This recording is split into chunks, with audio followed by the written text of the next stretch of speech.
menerima laporan mingguan, dan ternyata jumlah pelanggan kita menurun.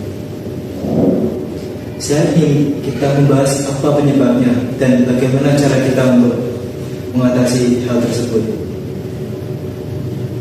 Dari laporan yang saya baca, banyak pelanggan mengeluh soal keterlambatan respon. Bisakah kalian jelaskan lebih rinci kenapa hal itu bisa terjadi? Dari dekat admin yang kami dapat, beberapa pelanggan harus menunggu lama untuk konfirmasi pesanan. Nah, biasanya terjadi di jam-jam sibuk, Pak. Kami sering kewalahan karena banyak permintaan yang datang bersamaan, sementara stok terbatas. Benar, Pak. Di bagian CS juga pesan pelanggan sering tertumpuk. Kadang ada yang baru bisa dibalas beberapa jam kemudian. Akibatnya, pelanggan merasa diabaikan, padahal sebenarnya kami sedang menangani banyak pesan sekaligus, Pak. Pasti. Jadi, masalah utama kita adalah kecepatan respon dan koordinasi antar bagian. Betul, Pak. Kalau admin terlambat input, bagian CS juga ikut terlambat memberi informasi ke pelanggan. Berarti masalahnya bukan hanya jumlah staf, tetapi juga pengaturan kerja dan sistem komunikasi antar bagian. Sekarang, saya ingin mendengar pendapat kalian. Apa langkah yang bisa kita ambil supaya pelayanan kita lebih cepat dan profesional?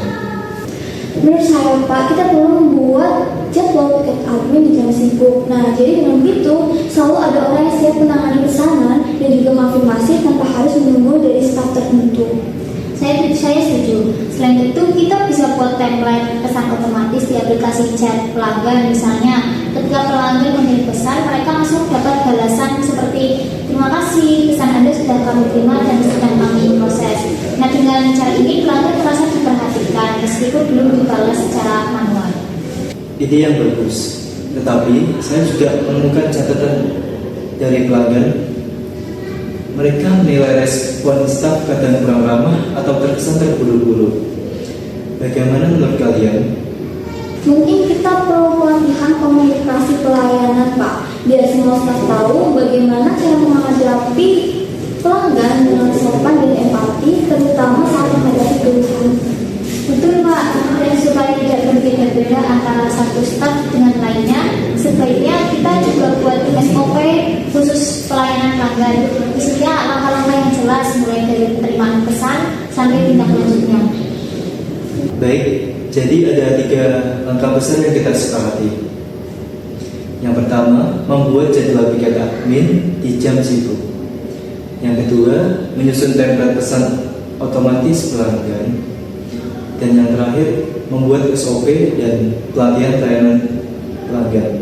Kalau 3 hal itu dijalankan secara konsisten, saya yakin pelayanan kita akan jauh lebih baik, Pak. Dan pelanggan pasti akan merasa lebih dihargai karena respon kita cepat dan sikapnya juga profesional. Baik, supaya semua ide ini kita bisa jalankan, saya bagi tugasnya ya. Mei, kamu bantu saya untuk mencari dan membuat draft rencana perbaikan layanan lengkap dengan jadwal piketnya. Dan kamu, Alvina, kamu siapkan contoh template pesan otomatis dan daftar pelatihan yang dibutuhkan untuk tim customer service. Siap, Pak. Saya akan kirim draftnya kepada Bapak sore hari ini. Saya juga akan siapkan contoh template dan daftar pelatihan besok pagi. Saya serahkan ke Bapak untuk dicek. Terima kasih atas kerja keras dan didik kalian. Kalau semua langkah ini kita jalankan secara disiplin, saya yakin pelayanan kita akan lebih cepat, ramah, dan efektif. Dan tentu kepercayaan pelanggan akan kembali meningkat. Cukup sekian rapat kita hari ini. Terima kasih atas kerja keras kalian. Selamat pagi. Pagi, Pak. Terima kasih kembali.